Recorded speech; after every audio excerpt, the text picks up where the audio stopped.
Are we seeing companies are still making these kinds of mistakes by treating the new media as old media?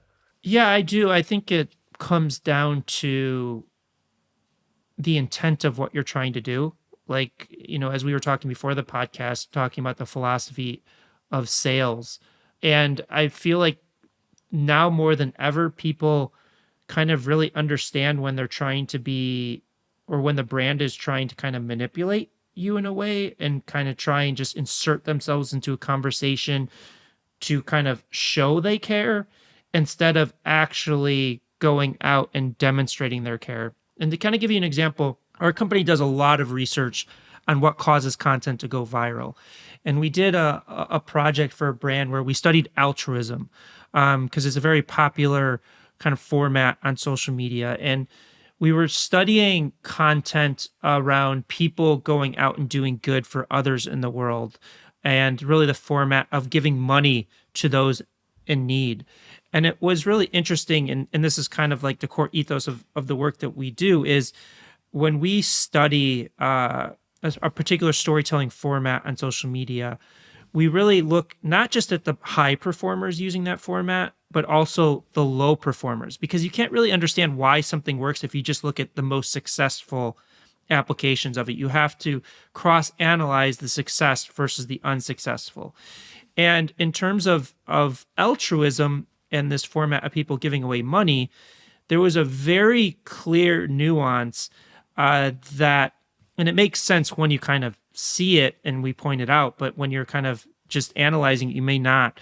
But there was a very clear nuance in the people that were being successful versus unsuccessful, and that was the unsuccessful people were making it about themselves, basically saying, hey, look at me, I'm giving away this money. And very subtly, they may just show their face on the screen in the first few seconds and explain what's happening, versus the most successful applications, you never really saw the person giving away the money. And it was about the emotional connection between this person and the money they need, and the emotional story of this person and what that money meant to them and what they were going through, versus, again, the unsuccessful is like, look at me, I'm giving away this money, and just the pure act of giving away the money.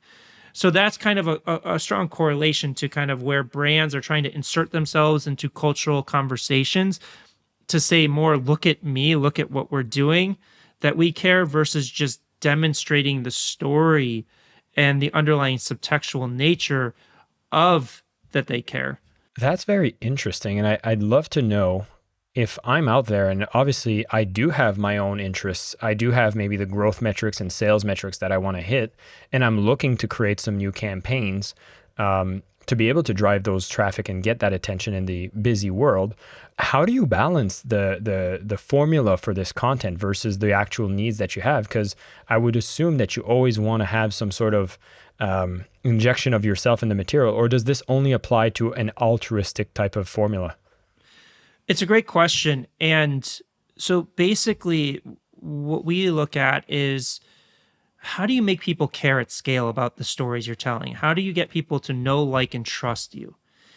And if you are able to get people to know, like, and trust you, get them to buy into you, get people to buy into your stories, they will follow you wherever you go.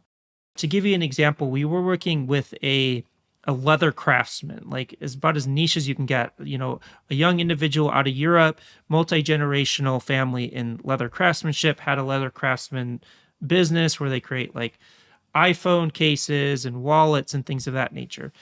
Now, he had no experience in social media, had like 2,000 followers on TikTok. And through our process, we helped him develop a storytelling format called Is It Worth It? And in this format, what he would do is he'd buy like a $500 Chanel handbag, deconstruct it on screen, and tell you whether it was worth the money you were paying for it. Now, in this format, he's not talking about himself. He's not talking about his own products. He's not saying, go buy this, go check out my website, any of these things. He was just connecting with the audience through this interesting concept called Is It Worth It? Telling the story and providing value to these people of whether this handbag was worth the price that you were paying for it.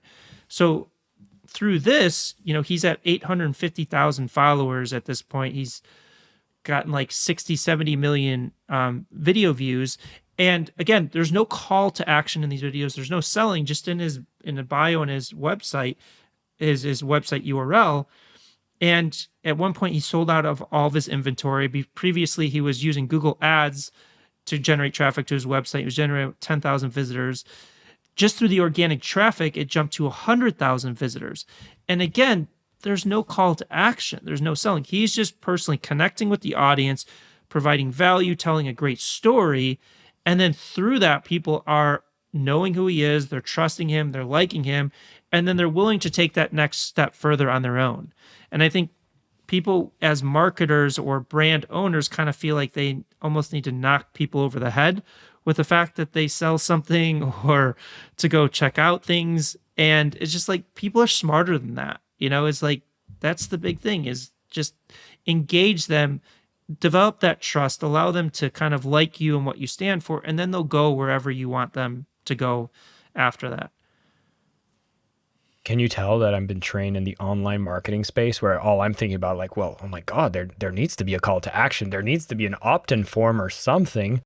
But what you're saying is that's the kind of old school. And now we need to really start thinking about how do you actually make this stand alone and have the trust that it pays dividends.